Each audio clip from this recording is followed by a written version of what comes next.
back. Then, I was working the late shift at a warehouse just outside of town. Most nights, I'd clock out around midnight and catch the very last bus home. It wasn't the best setup, but it was cheap, and I didn't have a car. This one particular night, the bus was running late. I remember standing all by myself at the bus stop, shivering, too. It wasn't just the cold. The air itself felt heavy, and a weird chill just clung to everything. The street around me was dead silent. No cars passing by, no people out for a late walk, and every shop was dark.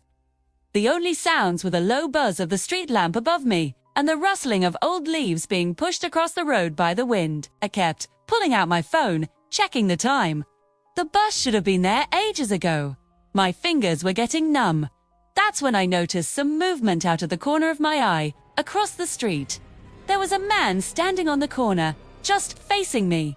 I hadn't heard him approach, hadn't seen him walk up.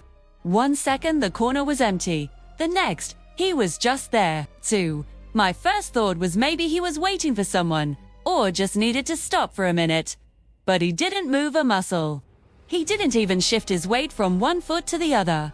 He just stood there with his head tilted slightly to the side, almost like he was studying me, or like he was confused by what he was seeing. His clothes looked all wrong too. It was like he had just thrown on whatever he could find in a panic. He wore a dirty, stained hoodie, what looked like pajama pants, and no shoes.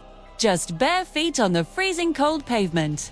I tried my best to ignore him, to just focus on my phone and pretend he wasn't there.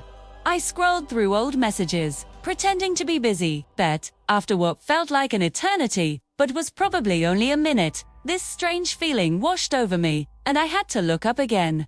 He was closer. He hadn't walked. I hadn't heard any footsteps. He wasn't running. He was just suddenly, impossibly closer.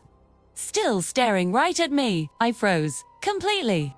My mind was screaming at me to walk away, to get out of there, but my legs felt like they were made of lead.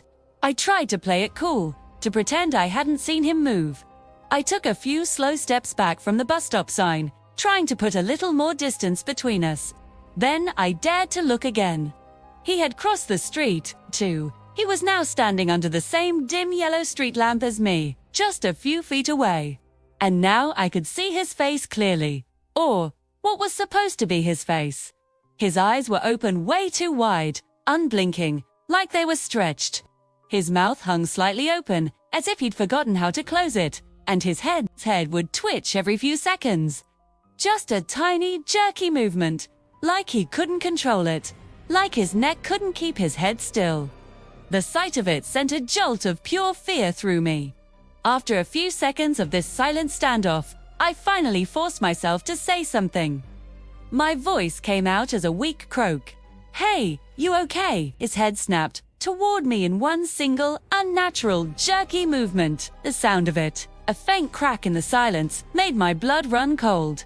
He leaned in just a little and whispered, so quiet I could barely hear it over the wind, "Don't go home."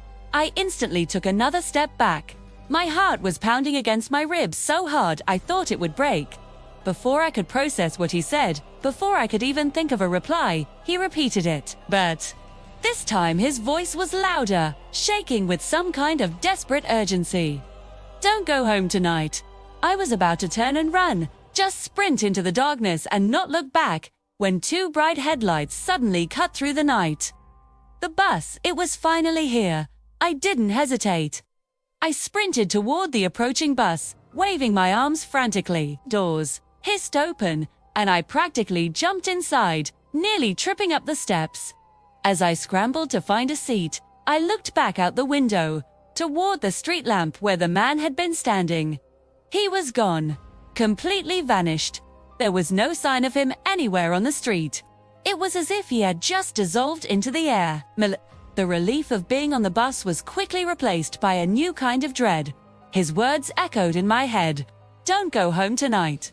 I couldn't shake the feeling that it wasn't just a random threat from a disturbed person. It felt like a warning. I didn't want to take any chances. I stayed on the bus, and instead of getting off at my usual stop, I asked the driver to drop me off near the police station downtown.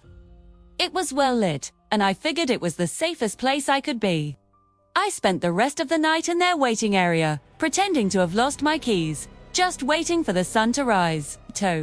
As the first light of dawn broke, I finally felt safe enough to head back to my apartment.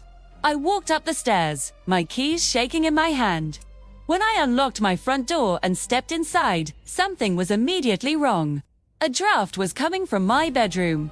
My bedroom window, the one that faced the street, was unlocked and slightly ajar. Harden opened that window in weeks because the latch was broken. And there, on the windowsill, were footprints. Bare footprints. Dusty, dirty, and exactly the size you'd expect a man's feet to be. He had been there. He had been in my apartment before I even got home. Maybe he had followed me earlier that week, learned my routine. Maybe he knew exactly where I lived, and he was waiting. And maybe he was right. I shouldn't have gone home that night. I still don't know what would have happened if I had. Thanks for listening. Stay safe out there, and maybe think twice about taking those lonely roads at night.